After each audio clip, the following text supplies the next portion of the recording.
the 41st millennium, there are no heroes, only survivors, zealots, and the damned. But what happens when a man forged to hunt monsters arrives in a universe where monstrosity is the natural order? What happens when the Daywalker opens his eyes beneath alien stars and discovers that humanity itself has become the thing he was born to destroy? The impact crater still smoked when the patrol found it. Sergeant Matthias Voke had led his company across the processional fields of St. Cataline's Shrine World for 12 years without incident. Pilgrims came, pilgrims prayed, pilgrims left. His men kept watch with lasguns and bored vigilance, protecting the faithful from threats that never materialized. The most exciting event in a decade had been a drunken priest who'd fallen into the purification fountains. Then the sky tore open. No ship. No atmospheric entry burn, just a shriek of tortured reality and a column of purple-black energy that carved through the clouds like a lash cutter through flesh. The impact had sent tremors through the bedrock 5 kilometers away. Voke's Vox bead had exploded with panicked chatter. Imperial Navy augurs reported no vessel, no debris, nothing that made sense. The warp signature was wrong, twisted, like something had punched through from outside the immaterium itself. "Weapons ready," Voke commanded, his voice steady despite the acid churning in his gut. 20 guardsmen formed a perimeter around the crater's edge, lasguns trained on the smoking pit below. The air reeked of ozone and something else, copper and char, like burned blood. The figure in the crater's center rose slowly. He was tall, broad-shouldered, wrapped in black leather that seemed to drink the light. Dark skin, darker shades, a harsh face cut from granite and old violence. Tactical webbing crossed his chest, empty holsters at his hips and thighs. As he straightened, Voke saw the glint of silver, blades strapped to forearms, a sword hilt jutting over one shoulder. The stranger's movements were fluid, predatory, like a stalking felid Voke had once seen in the Administratum Zoo. When the man looked up, his eyes were hidden behind black lenses that reflected nothing. "Stand down!" Voke shouted, though his men hadn't fired. The stranger wasn't pointing weapons, wasn't charging, just standing there, head tilting slightly, as if listening to something only he could hear. Blade's senses were screaming. Everything was wrong. The sun overhead burned too hot, too bright. Radiation frequencies that didn't exist in his reality prickling his skin. The air tasted of metal and incense and something underneath, rot, corruption, psychic contamination that made his teeth ache. His vampire sense, the supernatural radar that had guided him through decades of hunts, was howling white noise. Everything here registered as threat. The soldiers, their weapons, the very ground beneath his boots, all of it stank of wrongness. He forced himself to breathe, assess, adapt. 20 soldiers, chemical propellant weapons by the sound of their safeties clicking. Primitive by his standards, but lethal in volume. Medieval aesthetic mixed with industrial brutality. Lasguns, he'd learned they were called, though right now they were just another threat. The men wore flak armor and expressions of barely controlled fear. Professional soldiers, but green. They'd never seen anything like him. Join the club, Blade thought. "I'm not your enemy," he said, keeping his hands visible. His voice came out rougher than intended, still disoriented from whatever the hell had just happened. One moment he'd been in Prague, driving his blade through the heart of a vampire lord. The next, reality inverted, twisted, and spat him out. "Here. Identify yourself." The sergeant, had to be the one with the slightly better armor, stepped forward. His weapon never wavered. Good discipline. "By authority of the God Emperor of mankind, you will surrender to Imperial custody." God Emperor. Imperium. The words carried weight, religious fervor barely contained. Blade's enhanced hearing caught the murmured prayers from the soldiers, litanies against evil and heresy. These weren't just soldiers, they were believers. "Name's Blade," he said carefully, "and I'm going to reach for my identification." Slowly, he moved his hand toward an inner pocket. Every lace gun locked onto him. Fingers tightened on triggers. "Or not," Blade finished, hand freezing. "Look, I don't know where I am or how I got here. Last thing I remember, I was hunting vampires and..." "Vampires?" The sergeant's voice dripped with contempt and confusion. "Speak plainly, heretic. What manner of Xenos or Chaos filth do you serve?" Heretic. Chaos. More words that carried meaning Blade didn't understand. But he understood the tone. He'd heard it before, in the voices of zealots and fanatics who saw the world in black and white, righteous and damned. He'd spent his life in the gray between. "I don't serve anyone," Blade said, and his voice carried an edge now. "I hunt things that prey on humans, vampires, demons, things that go bump in the night. And right now my senses are telling me this whole place is contaminated with something that makes vampires look like choir boys." The sergeant's jaw clenched. "You speak of corruption. You speak of damnation. You bear the signs of mutation." He gestured at Blade's dark lenses. "And you appear from the warp itself. Give me one reason I shouldn't have my men purge you where you stand." Blade's muscles coiled. He could move faster than these soldiers could track, disarm 3 before they fired, use their bodies as shields. No, not yet. He didn't know the terrain, didn't know what he was dealing with. And something in the sergeant's eyes made him pause. Not malice. Fear. The desperate fear of a man trying to protect something. "Because," Blade said quietly, "whatever you're afraid of, I've probably killed worse, and if this place is half as bad as it smells, you're going to need someone like me." The sergeant stared at him for a long moment. Then his Vox bead crackled. "Sergeant Voke, this is command. Be advised, inquisitorial presence inbound to your coordinates. Secure the anomaly. Do not engage. Repeat, do not engage without inquisitorial clearance." Voke's face went pale. "Acknowledged, command. Target secured." He looked back at Blade, and now there was something else in his expression. Pity. "The Inquisition will determine what you are," Voke said. "Pray to whatever gods you serve that they find you useful, because if they don't, you'll wish we'd killed you in this crater." Blade watched as the soldiers formed up around him, weapons trained but not firing. Prisoners, then, for now. He adjusted his shades and scanned the horizon. Gothic architecture jutted against alien stars. The very air shimmered with psychic distortion. And somewhere in the distance, bells tolled with a resonance that made his bones vibrate. He'd walked into something bigger than vampires, bigger than anything he'd faced. The Daywalker had entered the Dark Millennium, and neither would ever be the same. The Inquisitor arrived with the sunset, and Blade learned his first lesson about the 41st millennium. Everything here was designed to intimidate. The shuttle descended on pillars of fire, a brutal wedge of blackened ceramite and Gothic embellishment that looked like a flying cathedral. Skull motifs leered from every surface.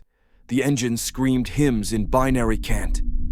When the boarding ramp lowered, it disgorged a procession that would have been comic if not for the murderous competence radiating from every figure. First came the inquisitorial stormtroopers, 20 men in crimson carapace armor, hellguns charged and ready. Then the acolytes, hooded figures carrying auspex scanners and data slates, their augmetic eyes glowing in the dimming light. Finally, the Inquisitor herself. Inquisitor Covenant was a tall woman, severe features framed by silver hair pulled back in a brutal bun. Her armor was ornate, inscribed with prayers and purity seals that fluttered in the wind like pale moths. A power sword hung at her hip, a bolt pistol rode her thigh. But it was her eyes that held Blade's attention, cold, analytical, utterly devoid of mercy. She studied him for a full minute without speaking. Blade stood in the center of the crater, still surrounded by nervous guardsmen, and returned her stare from behind his shades. He'd been scanned 3 times already by equipment he didn't recognize, bound with manacles that hummed with suppression fields, and subjected to prayers that made his skin crawl with their psychic resonance. He hadn't resisted. Yet. Curious, Covenant finally said, her voice carrying across the crater with unnatural clarity. You register as human, mostly. Enhanced physiology, radical genetic modifications, supernatural resonance patterns that defy classification. Yet you breathe, your heart beats, you are not demonic. Glad we cleared that up, Blade said. Now how about you tell me where the hell I am? One of the stormtroopers moved to strike him. Covenant raised a hand, stopping the blow. You are on Cataline Prime, shrine world of the Segmentum Obscurus. The year is 999 Bone M41 by Imperial reckoning. You arrived via what my acolytes describe as a dimensional intrusion event, a tear in reality itself. She descended into the crater, boots crunching on glass-fused soil. What interests me is not where you are, but what you are. The warp touched you during transit, yet you show no signs of corruption. Impossible. Unless... She stopped 3 meters away, head tilting. You were already changed before you arrived. Tell me about vampires. Blade's jaw tightened. Undead parasites. They drink blood, spread like a plague, hide among humans. I hunt them. I kill them. Been doing it my whole life.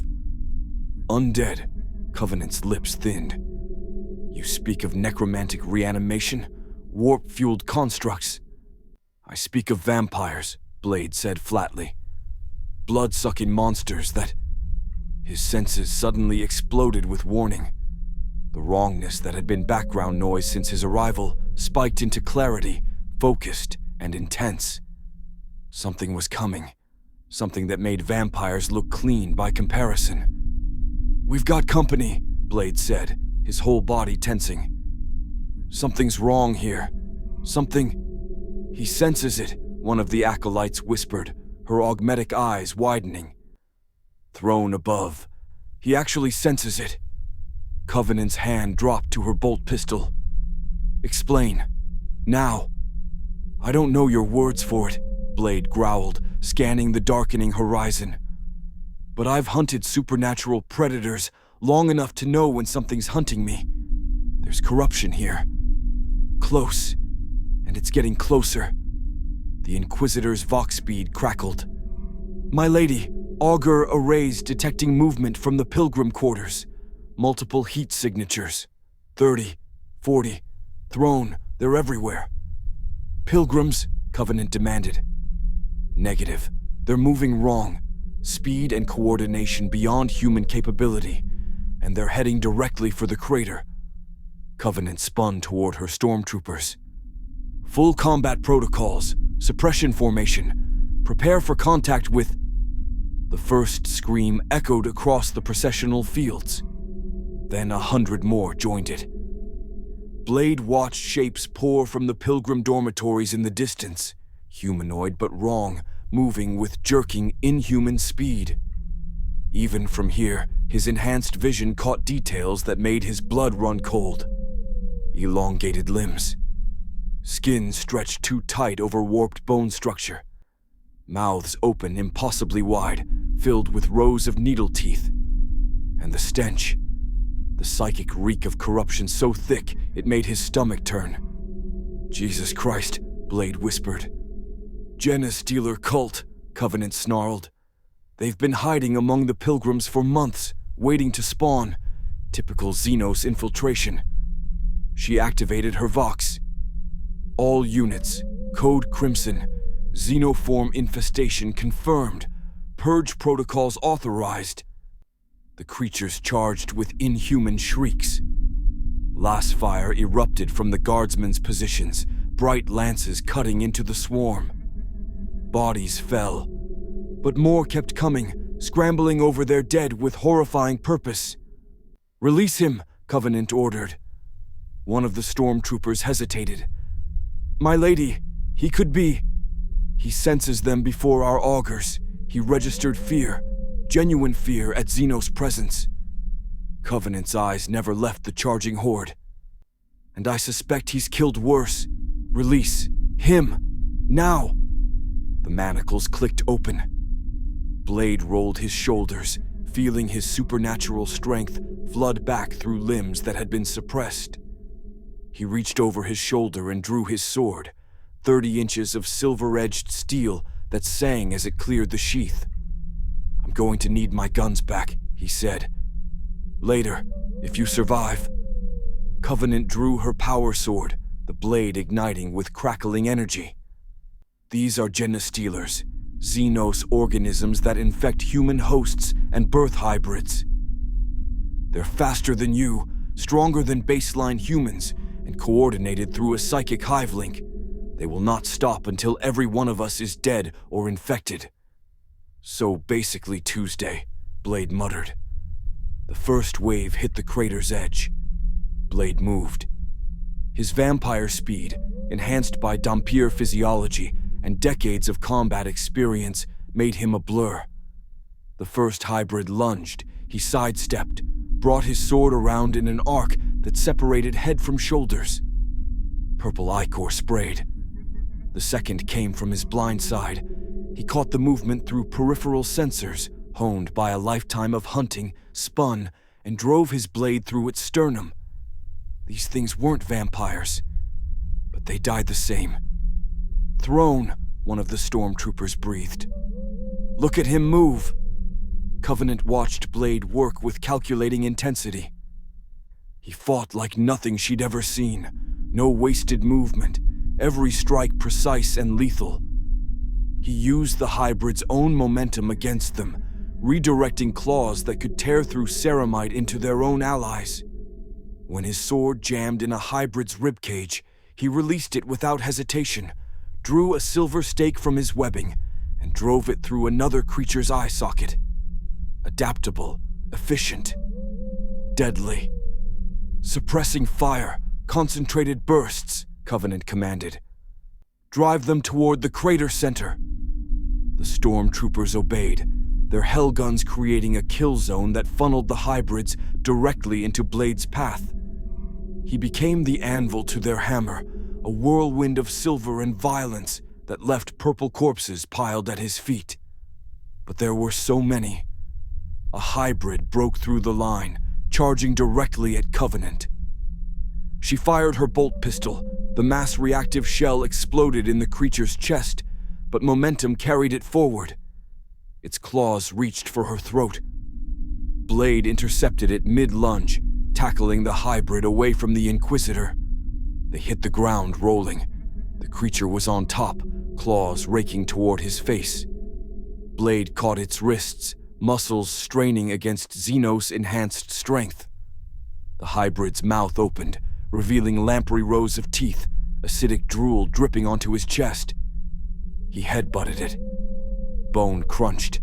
Then he twisted, reversed their positions, and slammed his palm strike into its throat with enough force to crush its windpipe. The hybrid convulsed and went still. Blade stood, breathing hard, covered in purple ichor and human blood. Around him, the last of the hybrids fell to concentrated hellgun fire. Silence descended over the crater, broken only by the crackle of burning flesh and the prayers of frightened guardsmen. Covenant approached slowly, power sword still active. She studied Blade with new intensity, not as a threat to be assessed, but as a weapon to be understood. "You fought Xenos with skill and zero hesitation," she said. "No surprise, no panic. You've done this before." "Different monsters," Blade said, wiping purple blood from his shades. Same principles. Find the head, cut it off, burn the body. And you knew they were coming before our augurs detected them. I told you, I hunt things that prey on humans. Blade looked toward the pilgrim dormitories, where more shapes were emerging, smaller, weaker hybrids, the newly spawned. Question is, how many more are hiding in your population? Covenant's expression hardened. Standard protocol is planetary quarantine and selective purging. Inquisitorial kill teams will sweep every structure. Anyone showing signs of infection is to be eliminated immediately. And the innocents are already dead, Covenant said coldly. Genestealer infection is absolute. The moment a hybrid is born, the family unit is compromised. The only mercy is swift execution. Blade stared at her. You're talking about killing thousands of people. I'm talking about saving billions. This is how humanity survives in the 41st millennium. She sheathed her sword. Which brings me to you. You possess abilities we need. Supernatural detection, combat prowess, immunity to what would break lesser men. The Ordo Xenos would find you useful. I'm not a weapon you can point and fire. Aren't you? Covenant's smile was sharp. You've been a weapon your entire life. The only question is whether you'll fight for a purpose beyond your own vendetta. She gestured toward the dormitories, where stormtroopers were beginning their grim work. Or would you rather stand idle while monsters wearing human faces spread across the galaxy? Blade heard the screams beginning. Men, women, children, begging for mercy that would never come. He'd spent his life hunting monsters. He just hadn't expected the hunters to be monsters too. 3 weeks after the Cataline Purge, Blade stood in the observation deck of the inquisitorial frigate Unrelenting Truth and watched a planet burn. Covenant had been efficient. 30,000 pilgrims executed, the dormitories razed, the Shrine World's population centers subjected to genetic screening that left mass graves in its wake. Anyone with 3 generations of family ties to the infected zones was marked for preventive termination. Men hung from lampposts bearing signs that read, "The alien, the mutant, the heretic." Children who'd never seen a genestealer died screaming because their grandfather had. Blade had walked away on the second day. Covenant had let him go, not out of mercy, but calculation. She'd given him quarters on her ship, access to her archives, and an offer. Learn what we fight. Then decide if your principles are worth the extinction of humanity. So Blade learned. The Imperium of Man. 1,000,000 worlds held together by faith, fear, and firepower. Humanity besieged on all sides by Xenos horrors. Genestealers were just one threat among thousands. The Tyranids, chittering swarms that devoured planets. The Orcs, fungal monsters who lived for war. The Eldar, ancient aliens who saw humans as vermin. And worse things in the spaces between stars. Then there was chaos, the warp, demons that whispered through reality's cracks and turned men into screaming meat puppets. Gods that fed on emotion and spat out corruption. A psychic dimension where thought became flesh and nightmares walked. His vampire sense hadn't been wrong. Everything here was corrupted. Reality itself was sick. The door hissed open behind him. Blade didn't turn. We've received a priority transmission from the Blood Angels chapter, Covenant said, entering the observation deck. They request your presence, immediately. That got his attention. Space Marines, why? Because I told them about you. Covenant moved to stand beside him, her reflection ghostly in the viewport. I told them about a warrior with enhanced physiology, supernatural senses, and an immunity to corruption. I told them you hunt predators, and I told them about your blood. Blade's hand dropped to his sword hilt. What about my blood? The apothecaries analyzed samples from your wounds on Cataline. Your blood carries properties they've never seen. Regenerative factors, resistance to genetic corruption, vampire immunity. Covenant's tone was clinical. The Blood Angels suffer from a genetic curse. They call it the Red Thirst and the Black Rage. Their gene seed drives them to vampirism and madness. It's killing the chapter from within. And they think I'm the cure. They think you're hope, which, in the 41st millennium, is more valuable than gold. Covenant turned to face him fully. This is your chance to do what you do best. Hunt the monster within. But instead of killing it, you might save an entire chapter of warriors who fought for 10,000 years to protect humanity. Blade studied her reflection. You're using me. Yes, just as I'd use any weapon in humanity's arsenal. The question is whether you'll let your pride get in the way of doing good. She paused. Or are you afraid that you'll look into their curse and see yourself? The words hit harder than they should have. Blade said nothing. Covenant left without waiting for an answer. The Blood Angels' strike cruiser. Red Tier was a floating cathedral of war, its hull scarred by 10 millennia of battles.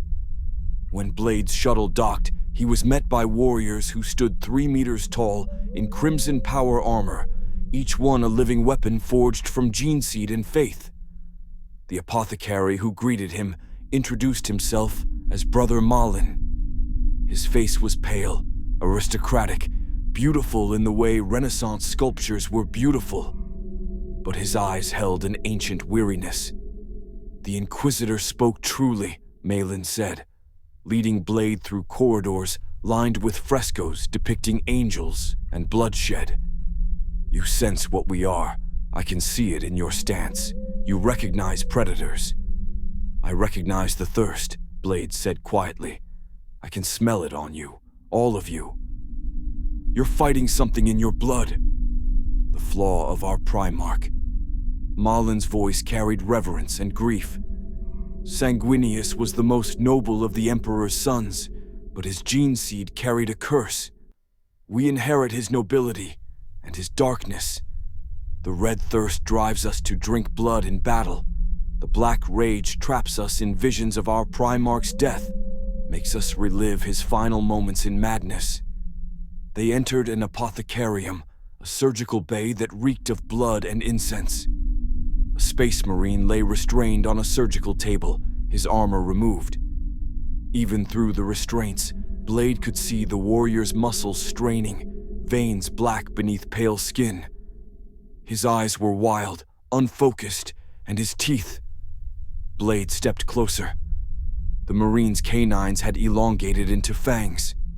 Fresh blood stained his lips. Brother Cassian fell to the thirst 3 days ago during combat operations, Malin explained. We've kept him sedated, but the hunger grows. Soon we'll have no choice but to grant him the Emperor's peace. You'll execute him. We'll honor his sacrifice. Malin's tone was firm. A space marine who cannot control the thirst is a danger to his brothers and those he's sworn to protect. We do not take this lightly, but we cannot risk. Let me try something, Blade interrupted. Malin hesitated. The Inquisitor said your blood carried unique properties, but I've been fighting vampirism my whole life. Not just killing vampires, understanding them. The hunger, the transformation, the way infection spreads. Blade removed his jacket, rolling up his sleeve to expose his forearm. My blood is weapon and cure. It's killed vampires. It's suppressed the thirst in me. Maybe it can help him. You suffer from this curse as well. Malin's eyes widened fractionally, a massive display of emotion for a space marine. My mother was bitten while she was pregnant with me. I was born with vampire blood, but I never turned. I've got all their strengths, none of their weaknesses. But the hunger, Blade's jaw tightened. That's always there. I just learned to control it. Malin stared at him for a long moment, then nodded. The Emperor guides all things. If he brought you here, Perhaps there is purpose. He prepared a syringe. But understand, if this fails, if your blood triggers an adverse reaction, I will kill you before you endanger this ship. Wouldn't expect anything less. The apothecary drew blood from Blade's arm, dark red, almost black, carrying properties that made Auspec's scanners chime in confusion. He analyzed it briefly, then prepared an injection for Brother Cassian. "May Sanguinius watch over us," Malin whispered, and administered the dose. For 30 seconds, nothing happened. Then Cassian screamed. His body convulsed against the restraints, muscles spasming as alien biology met engineered physiology. Black veins spread from the injection site, racing across his chest like lightning. His eyes rolled back. Foam flecked his lips. Then the convulsions stopped. Cassian's breathing steadied. The black veins faded. His eyes opened, clear and focused for the first time in days. "Brother Apothecary," he rasped. What happened?" Malin checked the diagnostics, his hands moving with practiced efficiency. "Your blood chemistry is stabilizing. The thirst hormones are decreasing, cortisol levels normalizing." He looked at Blade with something approaching awe. "It's working. Emperor's throne, it's actually working." "It won't last," Blade warned. "If this is like vampire infection, it'll come back. He'll need regular doses to keep it suppressed, and I don't know how your enhanced physiology will process it long term. But it proves the concept." Malin's mind was already racing ahead. "If we can synthesize your blood's properties, create a serum, administer it to our brothers before the thirst takes hold, you're talking about building a dependency." "I'm talking about saving lives." Malin's voice hardened. "Every year, we lose brothers to the thirst and the rage. Warriors who've served for centuries, reduced to beasts or trapped in madness. If your blood offers even temporary respite, it's more than we've had in 10,000 years." Blade understood.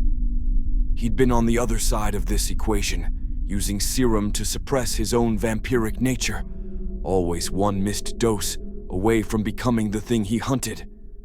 It was slavery to the cure, but it was better than slavery to the curse. "I'll help," he said. "On one condition. You tell me the truth about what you are, about what the Imperium is. Covenant says you're heroes fighting to save humanity. But I've seen what you do to save it. The executions, the purges, the billions sacrificed for trillions." Malin was quiet for a long moment. Then he gestured for Blade to follow.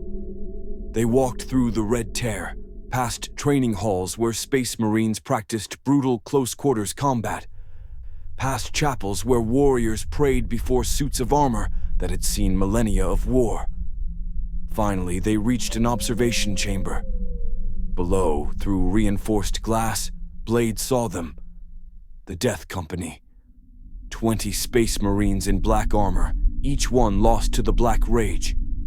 They raged against their confinement, screaming prophecies and pleas, reliving a death that had happened 10,000 years ago. Some wept, some laughed, all were mad. "These are our brothers," Malin said softly. "Warriors who fought with honor for centuries. Now they are weapons we unleash when all other hope is lost. They charge into battle thinking they fight alongside their Primarch at the Siege of Terra. They kill with savage abandon because they believe they're dying to save the Emperor. And when the battle ends, they're already dead. We grant them peace before the madness consumes them fully." Blade watched one warrior slam his helmeted head against the wall, over and over, screaming a name. "Horus! Horus!" "This is what we are," Malin continued. "Angels with broken wings, monsters trying to be heroes. We commit atrocities in the Emperor's name because the alternative is extinction.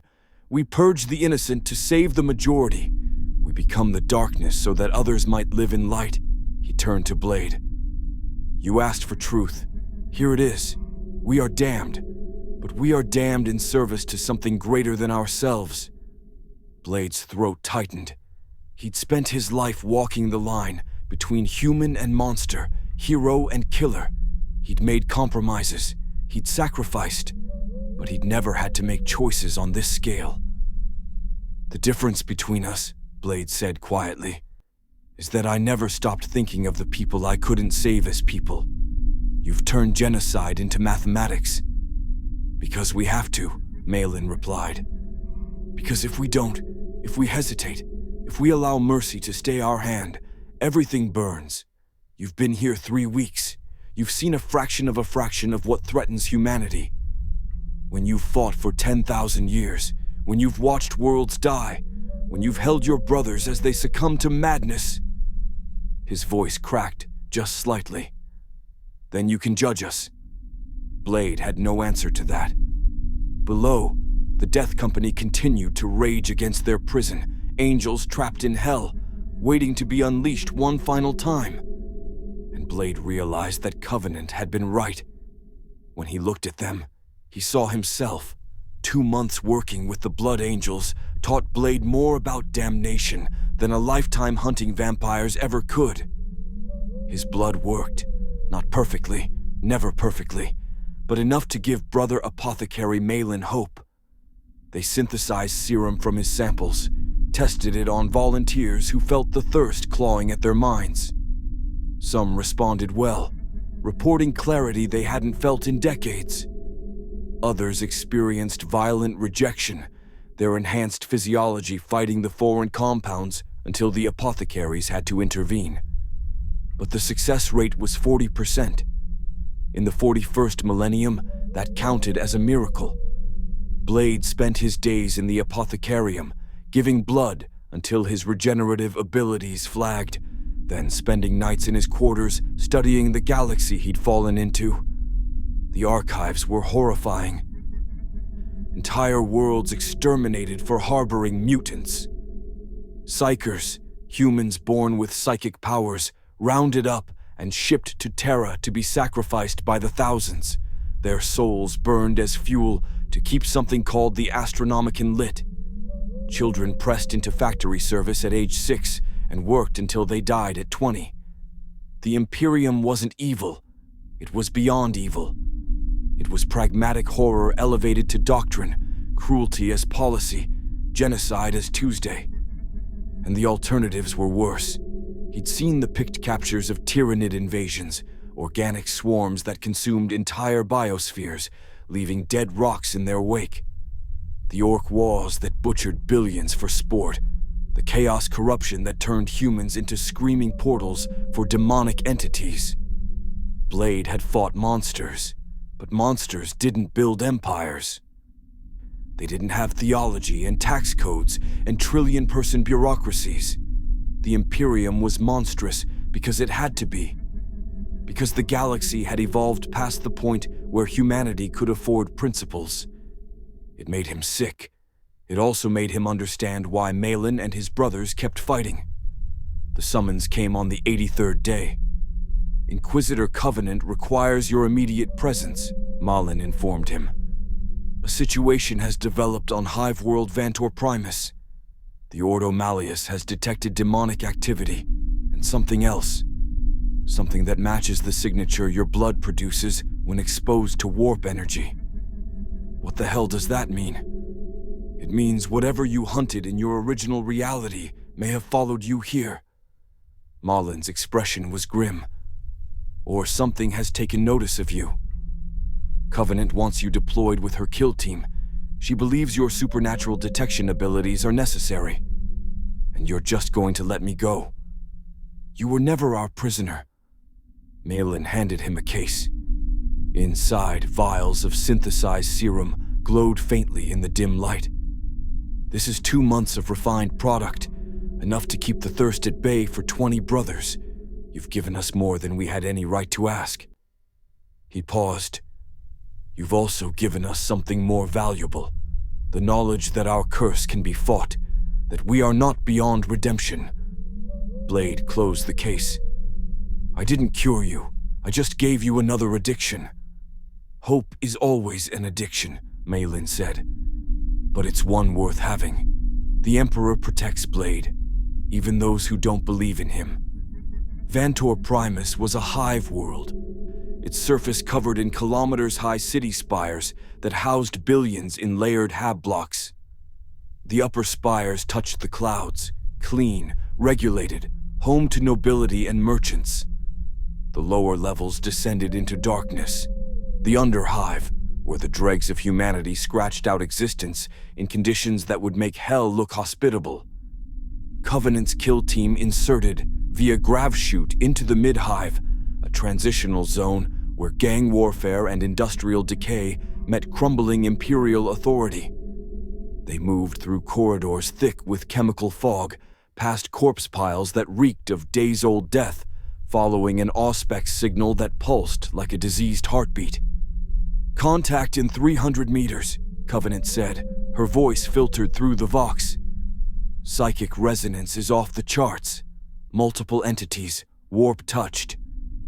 Standard demon purge protocols. Her kill team was 8 strong, 4 inquisitorial stormtroopers in sealed armor, 2 acolytes with flamers, an arco-flagellant whose cybernetic enhancements had stripped away everything human, and Blade. They'd given him his weapons back, his sword, silver stakes, and 2 hand cannons loaded with blessed silver rounds. Not his UV grenades, those didn't exist here. But the silver worked just fine on demons. He'd learned that the hard way during training exercises. Blade's senses screamed as they approached the target site. The wrongness here was focused, intentional. Not the background corruption of the warp, but something directed, intelligent, and it felt familiar. "Hold," he said, raising a fist. The kill team stopped. "What is it?" Covenant demanded. "This isn't demons." Blade moved forward slowly, every instinct firing warnings. "This is something else, something from my world." They rounded a corner into a vast industrial chamber, some kind of abandoned manufactorum, its machinery long silent and rust-eaten. Bodies hung from chains throughout the space, dozens of them, drained of blood and arranged in ritual patterns. And in the center, standing amid the carnage, were creatures Blade recognized instantly. Vampires, but wrong, mutated. Their skin was corpse-pale and covered in warp-touched mutations, extra eyes, chitinous growths, fangs that dripped ichor instead of saliva. They moved with vampire speed and grace, but their bodies flickered with demonic energy. When they turned toward the kill team, their eyes glowed with unholy purple light. "Throne," one of the acolytes whispered. "What are they?" "Chaos-corrupted vampires," Blade said, his voice flat. "Something pulled vampires through the rift when I came here, and the warp got to them." Covenant's bolt pistol was already drawn. "Can you kill them?"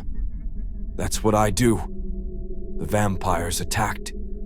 They were faster than anything Blade had fought in this universe, faster than Genestealers, maybe even faster than him.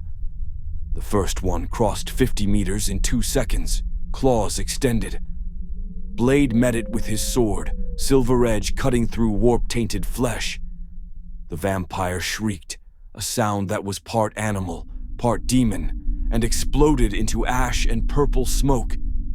But there were 12 more. The kill team opened fire. Hellgun beams and flamer bursts filled the chamber with light and heat. Several vampires fell, their corrupted bodies unable to regenerate through blessed fire. But the rest scattered, using the machinery for cover, moving too fast for normal human reflexes to track. Blade tracked them just fine. He moved through the chaos like water through stone, his vampire instincts guiding him to targets before they struck. A vampire dropped from the ceiling. He caught it mid-fall, drove a stake through its heart, let the ash scatter. Another lunged from his blind side. He spun, fired both hand cannons, silver rounds punching through skull and sternum. "Daywalker," one of the vampires hissed, its voice a warped, distorted mockery of human speech. "The thirsting gods showed us your blood, showed us your power. You are ours now. You will join us in eternal hunger." "Hard pass," Blade snarled, and put 3 rounds through its face. But the vampire's words chilled him. The thirsting gods. That had to be chaos. The warp entities had noticed him, and they'd corrupted his enemies to create new ones. A stormtrooper went down, throat torn out by claws that moved faster than his armor's servo motors could compensate. The arcoflagellant charged forward in a buzz of chain blades, cutting 2 vampires apart in sprays of blood and metal. One of the acolytes screamed as a vampire latched onto her, fangs sinking into her neck. Blade threw his sword like a spear. It caught the vampire through the spine, pinning it to a support beam. He crossed the distance in 3 strides, ripped the sword free, and decapitated the creature before it could drain the acolyte dry. "Fall back to defensive positions," Covenant commanded. Concentrated fire, overlapping fields. The kill team obeyed, forming a firing line that forced the vampires to attack through a kill zone. It worked, mostly. 4 more vampires fell to coordinated hellgun fire. But the last 3 were learning, adapting, using the shadows and machinery to break line of sight. Blade's supernatural senses tracked them through the darkness. 1 circling left, 1 climbing to attack from above, 1 moving straight down the center, fast and low, using corpses for cover. "Center, high, left flank," he called out. 3 seconds. Covenant didn't question it. She redirected fire based on his callouts. The vampire on the left flank died in a gout of promethium. The one above fell to bolt pistol rounds that tore it apart mid-leap. But the center vampire made it through. It crashed into Covenant with the force of a wrecking ball, sending her flying into a rust-eaten machine. Her armor saved her from being bisected, but the vampire was already on top of her, claws tearing at ceramite, fangs snapping toward her throat. Blade tackled it off her. They hit the ground rolling, the vampire's strength equal to his own. Claws raked his chest, tearing through leather and skin. Fangs snapped at his face. The creature's breath stank of blood and warp corruption, and its eyes were wrong, too knowing, too aware. "You smell like them," it hissed, "like the false emperor's cursed angels. You've drunk their blood, tasted their power. You are already ours, Daywalker. You just don't know it yet." Blade headbutted it, shattering its nose. "I know exactly what I am." He got his hand around its throat, fingers digging into cold flesh. The vampire thrashed, impossibly strong, but Blade's grip was iron. He'd done this 1,000 times, controlled the monster, got it in position, made the kill clean. But this time was different. This time, as he stared into the vampire's warp-touched eyes, he saw something staring back, something vast, something that whispered promises of power, of freedom from his curse, of an end to the eternal hunger. All he had to do was let go, embrace what he was, become the monster he'd always fought. "Do it," the vampire whispered. "Join us. The blood god hungers, Daywalker. And so do you." Blade's hand trembled. Then Covenant's voice cut through the warp whispers. "Blade, kill it." He snapped back to reality, drew a silver stake, and drove it through the vampire's heart. The creature exploded into ash and screaming warp energy that dissipated into nothing. Silence fell over the manufactorum. Blade stood slowly, breathing hard, covered in blood and ash. His hands were shaking. The warp whispers still echoed in his skull, faint but persistent. Covenant approached, her armor scored and dented, but intact. "What did it say to you?" "Nothing important," Blade lied. She studied him for a long moment. "You hesitated." "I didn't. I saw you hesitate." Covenant's voice was cold, analytical. For 3 seconds, you held that creature and didn't kill it. What did it offer you? Blade met her eyes. A way out. From the thirst, from the curse, from being caught between human and monster. He paused. It offered to make me whole. Chaos always offers wholeness. It's lying. I know. Blade sheathed his sword, the motion mechanical. But for 3 seconds I wanted to believe it. Covenant was quiet. Then, the Imperium has a saying. The difference between a hero and a heretic is whether they said no. You said no. This time. Then we make sure there isn't a next time. She activated her Vox. Exterminatus protocols. Burn this entire sector. Nothing survives. There are thousands of people living in these hab blocks, Blade protested. There were thousands of people. Now there are potential chaos vectors. Covenant's tone allowed no argument. We cannot risk corruption spreading. Standard doctrine. Blade watched as the kill team began planting incendiary charges throughout the manufactorum. Thousands dead because of him, because vampires from his world had followed him here and gotten corrupted by the warp. He was saving people. He was also damning them.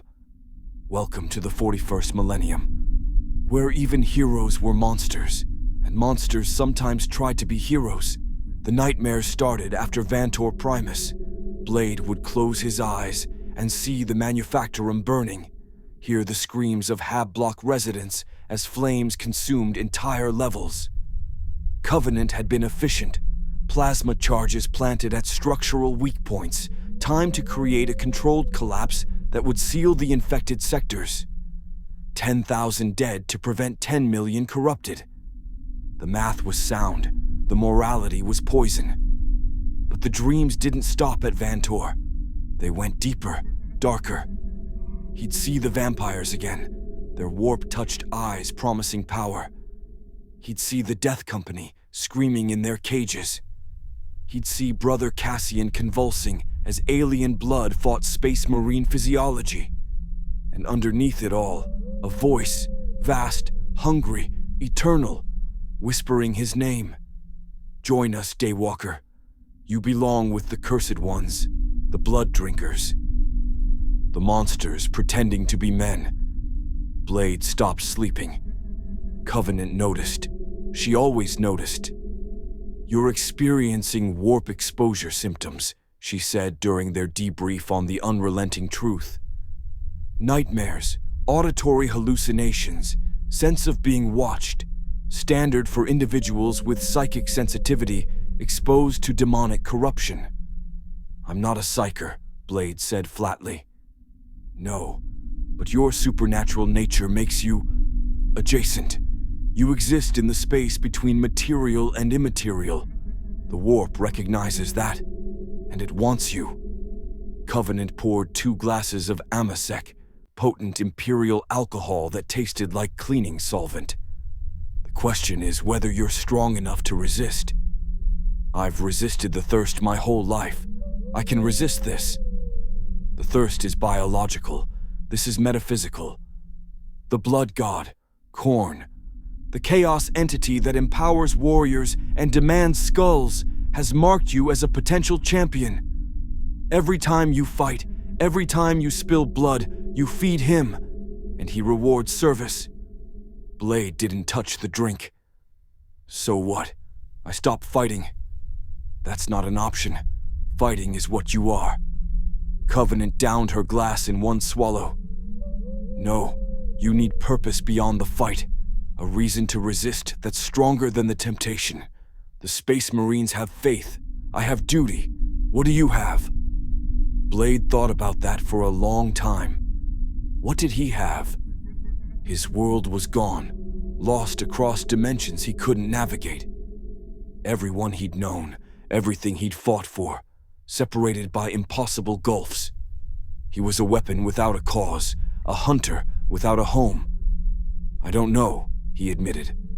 Then you'll fall. Covenant stood. The Imperium doesn't have room for the uncertain. You're either with us or against us. Choose. She left before he could answer. 3 days later, the choice was made for him. The distress signal came from the underhive of Vantor Primus, the very sectors they'd supposedly purged. Impossible. Covenant had personally overseen the incendiary protocols. Nothing should have survived. But the Vox transmission was clear. Survivors, children trapped. Please, anyone, the fires are spreading. We can't get out. Covenant listened to the transmission once, then ordered communication silence. Ignore it. We purged that sector. Anyone claiming to be survivors is either lying or chaos corrupted, attempting to lure us into a trap. Or they're actually survivors, Blade said. There are no survivors. The mathematics were precise. Mathematics don't account for people hiding in sealed bunkers or getting lucky with collapsed passages. Blade stood from his chair in the strategic briefing room. You're going to let children burn because your equation said they should already be dead. I'm going to protect billions by ensuring corruption doesn't spread. Covenant's voice was ice. This is exactly the kind of soft thinking that dooms worlds. The moment you allow sentiment to override doctrine, you create vulnerabilities that chaos exploits. And the moment you stop seeing the people you're trying to save as people, you become the monsters you're fighting. The room went silent. Covenant's kill team, present for the briefing, shifted uncomfortably. You didn't contradict an Inquisitor.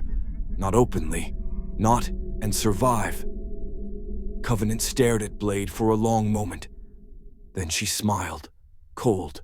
Predatory. You want to save them? Fine. Take a shuttle.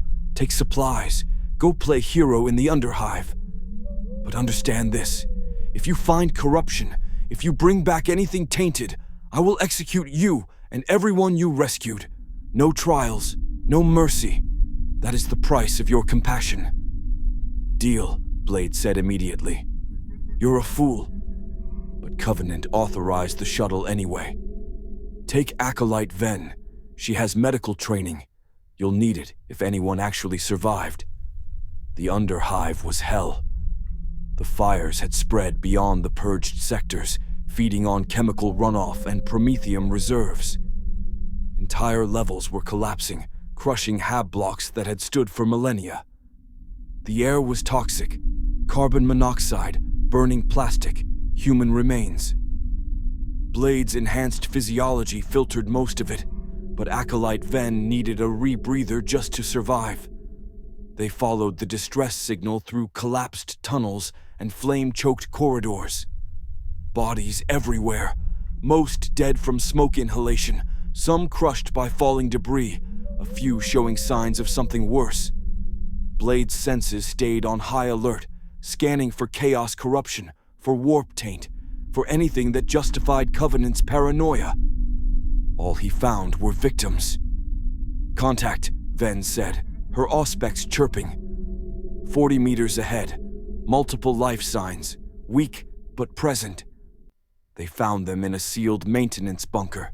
37 people, mostly children, huddled around emergency glow lamps.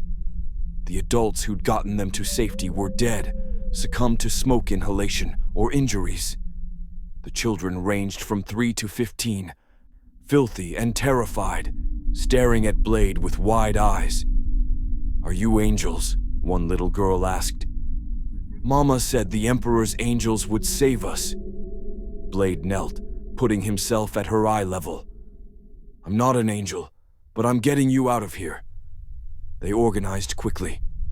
Ven distributed ration bars and water, while Blade scouted the safest route back to the shuttle. The fires had cut off their insertion path. They'd have to go deeper into the Underhive, then circle back through the industrial sectors. "This is a mistake," Ven said quietly as they moved out, Blade carrying the smallest children, while the older ones followed in a ragged line. "The Inquisitor was right. We should have ignored the signal." "Why? Because doctrine says so. Because survival requires hard choices." Ven's voice cracked slightly. She was young, maybe 20, still clinging to faith that hadn't been burned away by experience. Every resource we spend saving these children is a resource we can't spend fighting chaos. Every hour we're down here is an hour we're not hunting demons. The math. Fuck the math, Blade said.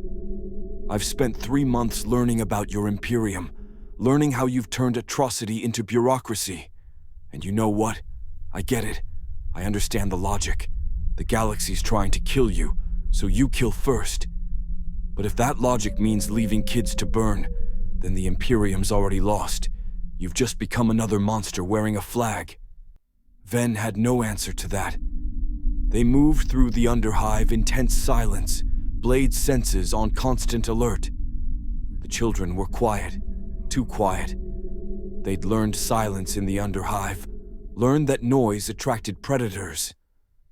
Gang warfare, mutant raids, things that hunted in the darkness.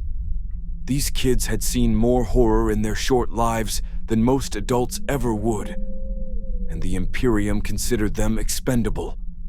They were halfway to the shuttle when Blade's senses exploded with warning. "Down!" he shouted, shoving the children into cover behind a collapsed wall. The cultists emerged from the shadows, 20 figures in tattered robes, their skin covered in chaos sigils that glowed with warp light. Not vampires this time, just humans who'd traded their souls for power. The lead cultist pointed at Blade with a hand that ended in crab-like claws. "The Daywalker, the Blood God demands your skull, and he shall have it, along with the skulls of these innocent lambs. Blood for the Blood God." The cultists charged. Blade drew his sword and hand cannons, positioning himself between the attackers and the children. "Ven, get them out of here. I can fight. Your job is to get them to safety. Mine is to kill things. Go!" Ven hesitated 1 second, then grabbed the oldest children and ran, shepherding the group toward the shuttle route. Blade opened fire. Silver rounds punched through corrupted flesh, his sword sang as it carved through mutated limbs. The cultists were strong, warp-enhanced beyond normal human capacity. But they weren't trained. They relied on numbers and berserker fury. Blade had fought worse. He moved through them like a hurricane, each motion economical and lethal. Stake through the chest, sword through the throat. Point-blank headshot. The cultists fell in heaps of twisted meat and warp smoke. But more kept coming.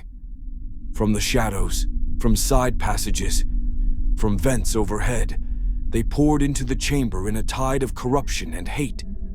Dozens, hundreds maybe, the entire Underhive cult mobilized by something that wanted Blade dead. Or wanted him desperate. "Join us," the lead cultist hissed, even as Blade's sword opened his belly. "Embrace the Blood God, become the champion you were born to be. Kill for eternity, feast on the worthy, no more holding back, no more pretending, just pure, beautiful violence." Blade crushed his skull with a boot heel. But the whispers didn't stop. They came from everywhere now, the warp pressing against reality, multiple chaos voices speaking as one. "You fight so hard to be good. But look at you, covered in blood, surrounded by corpses you created. You're already ours, Daywalker. You just won't admit it." Blade's hands trembled. The bloodlust was rising, not vampire hunger, but something deeper. The joy of combat, the satisfaction of the kill. He'd felt it before, in the heat of battle, but never this strong, never this seductive. He could let go, stop holding back, kill everything in this Underhive that threatened those children, become the monster he'd always suppressed. It would feel so good. A hand touched his shoulder, small, tentative. Blade spun, sword raised. The little girl from the bunker stood there, having slipped away from Ven's protection. She looked up at Blade with eyes too old for her face. "You're not a monster," she said quietly. "Monsters don't carry children. They eat them." The simplicity of it cut through the warp whispers like silver through flesh. Blade lowered his sword, scooped up the girl, and ran. He caught up to Ven and the children at the shuttle, collapsing cultists behind him as the warp energy sustaining them faded.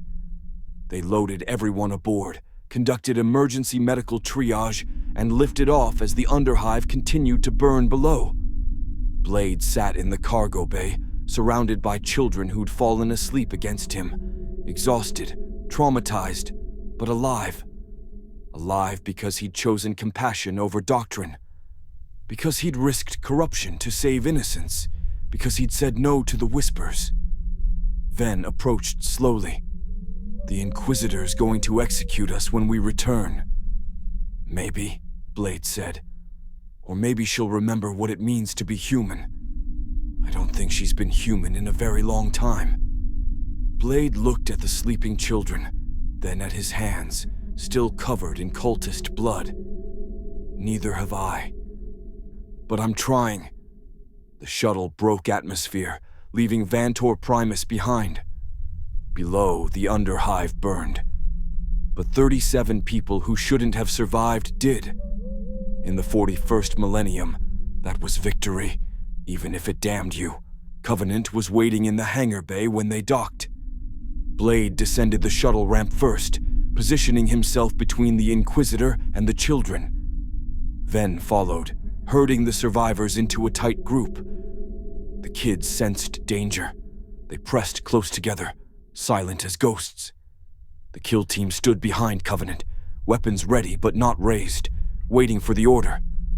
"You found survivors," Covenant said. No inflection, just statement of fact. 37, Blade replied. "All clean. No chaos taint, I made sure. And yet you brought them to my ship, contaminating it with potential corruption vectors." Covenant's hand rested on her bolt pistol. "I gave you clear parameters. Find corruption, and I execute everyone. You gambled their lives on your judgment. My judgments kept me alive hunting supernatural threats for 20 years. Your judgment is from a universe where the stakes were individual lives. Here, individual lives mean nothing." Covenant stepped forward, her stormtroopers matching her movement. "Did you scan them with auspex? Did you perform psychic resonance tests? Did you check for genetic markers of chaos worship in their bloodlines?" "I used my senses. Your senses that the warp has been whispering to since Vantor. Your senses that are compromised by your own supernatural nature." Covenant's voice remained flat, clinical. "You may have just doomed this vessel. Standard protocol is immediate execution and atmospheric venting of the hangar bay." The little girl who'd touched Blade's shoulder stepped forward. Her voice was small but clear. "Please don't kill us. We didn't do anything wrong. We were just hiding." Covenant looked at her. For a moment, just a moment, something flickered in the Inquisitor's eyes. Not mercy, something older. Memory, perhaps, of a time before she'd become what she was. Then it was gone. "Acolyte Ven," Covenant said. "Take them to quarantine level 3, full genetic and psychic screening. Any abnormalities, you report immediately. They remain in isolation for 30 days. After that, we'll discuss reassignment." Ven's eyes widened. "My lady, you're granting mercy. I'm exercising caution. There's a difference." Covenant turned back to Blade. "As for you, my quarters, now." Covenant's personal chambers were Spartan, a bed that looked unused, a desk covered in data slates, walls lined with weapons and purity seals. She poured 2 glasses of Amasec without asking if Blade wanted one. "You undermined my authority," she said, "in front of my kill team, made me look weak. I saved 37 people. You endangered billions. One corrupted child in that group, one hidden cultist mark, one whisper of chaos, and this ship becomes a plague vector. We'd have to scuttle it. Lose an inquisitorial vessel, trained personnel, ongoing operations. All because you couldn't accept that some people are already dead. Blade took the offered drink. Then why didn't you kill them? Covenant stared at her glass. Because I'm tired. The admission hung in the air like a confession.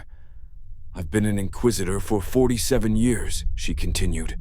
I've ordered the deaths of hundreds of thousands, purged worlds, burned cities, executed children who'd done nothing wrong except have the misfortune of being born in corrupted bloodlines.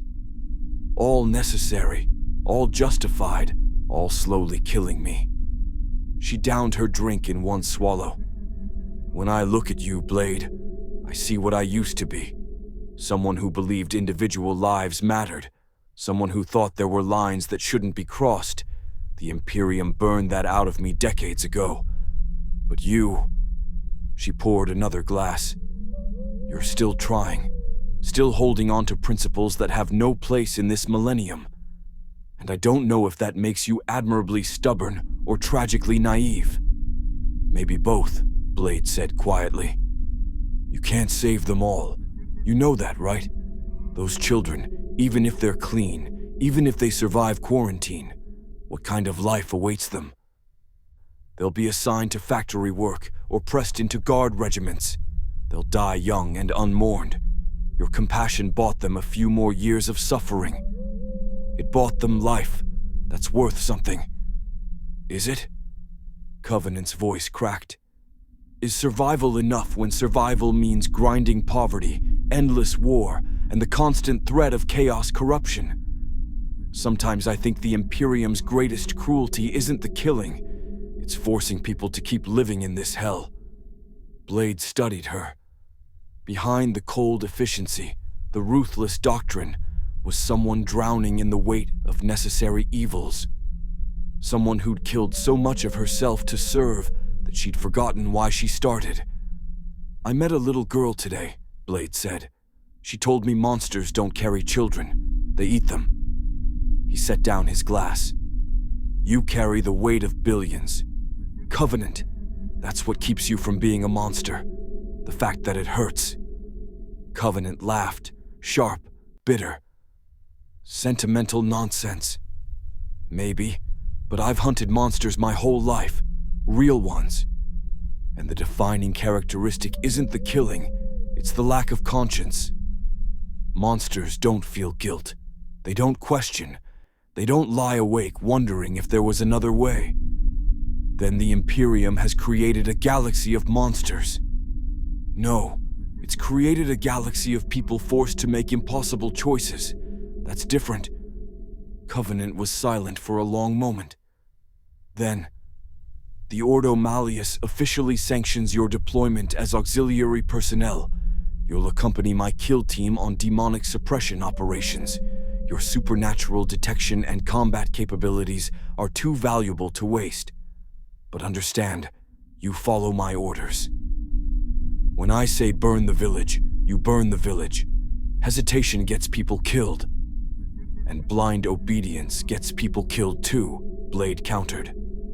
I'll work with you, but I won't become you. Give it time. Covenant's smile was sad. The Imperium breaks everyone eventually, even daywalkers. 4 months, 17 operations. Blade lost count of the things he killed. Cultists on Forge World Metallica. He'd carved through them while Covenant ordered the worker Habs burned to prevent corruption spread. Demon-possessed on Agri-World Tanith, he'd sensed the possession before it manifested, saved a whole company of guardsmen. Genestealer infiltration on Shrine World Ophelia 7th. He'd tracked the pure strain through the sewers and killed it before it could spawn. Each mission was the same. Find the corruption, eliminate it. Except the collateral damage. Blade adapted. He had to, but he also resisted. When Covenant ordered the execution of a suspected cult, Blade demanded proof. When she authorized orbital bombardment of an infected city, he insisted on evacuation windows. He couldn't save everyone, but he saved some, and some was better than none. The kill team started to respect him, not for his principles, but for his competence. He never missed a demon, never failed to detect corruption. His success rate was near perfect, and in the Inquisition, success mattered more than sentiment. But the whispers never stopped. Every battle, every kill, the warp pressed harder. Khorne wanted him. The blood god saw a champion, a warrior who existed in the space between human and monster, who understood violence on a level most mortals couldn't comprehend. Join us. Stop fighting what you are. Embrace the eternal hunt. Blade said no every time, but it got harder. The breaking point came on Station Gethsemane, a massive void station that served as a processing center for psyker tithes. Thousands of psychically gifted children collected from across the sector, waiting to be shipped to Terra, where they'd be sacrificed to fuel the Emperor's Astronomicon. A demon cult had infiltrated the station, possessed psychers. Warp rifts opening throughout the facility, reality bleeding into nightmare. Covenant's orders were clear. Seal the station, vent atmosphere, kill everything. Blade looked at the tactical display. 10,000 psychers, most of them children under 10 years old. Terrified. Alone. Waiting to be killed by demons or inquisitors. Either way, dead. There has to be another way, he said. There isn't. The corruption is too widespread. If we try to evacuate, we risk spreading demonic taint across the sector. Covenant's hand was already on the atmospheric controls. This is the math, Blade. 10,000 die, so 10 billion live. And if we could save some, if we could extract the uncontaminated sections. We can't. The risk is too high. Blade stared at the display, at the red markers indicating children, at the warp rifts spreading through the station like cancer, at the impossible choice. He thought about the little girl on Vantor, about Brother Cassian fighting the thirst, about Malin and his brothers, cursed but trying, about 37 children sleeping safely in quarantine because one man decided individual lives mattered. He thought about what he'd told Covenant.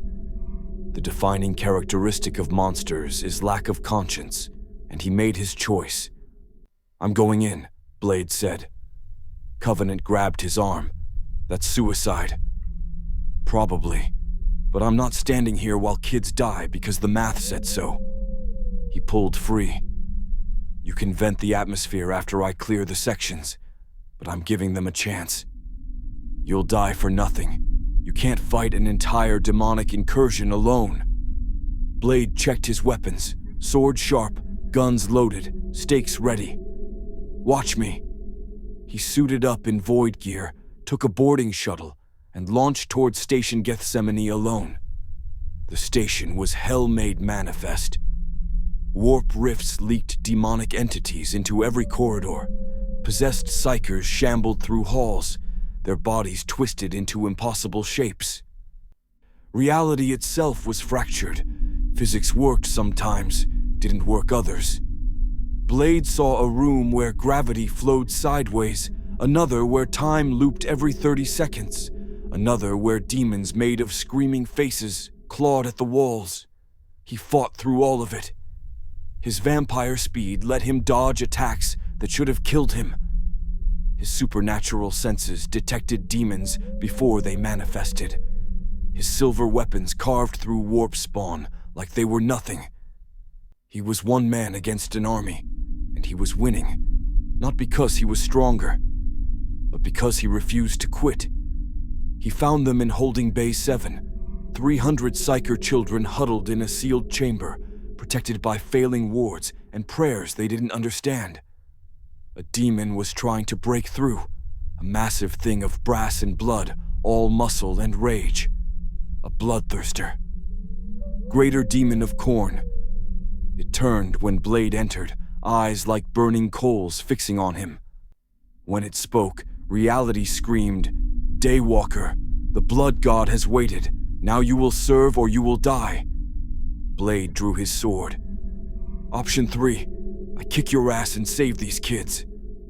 The demon laughed, a sound like continents grinding together. You cannot win. You are alone. You are weak. You are only mortal. Yeah, Blade said and charged. But I'm a motherfucker who doesn't quit.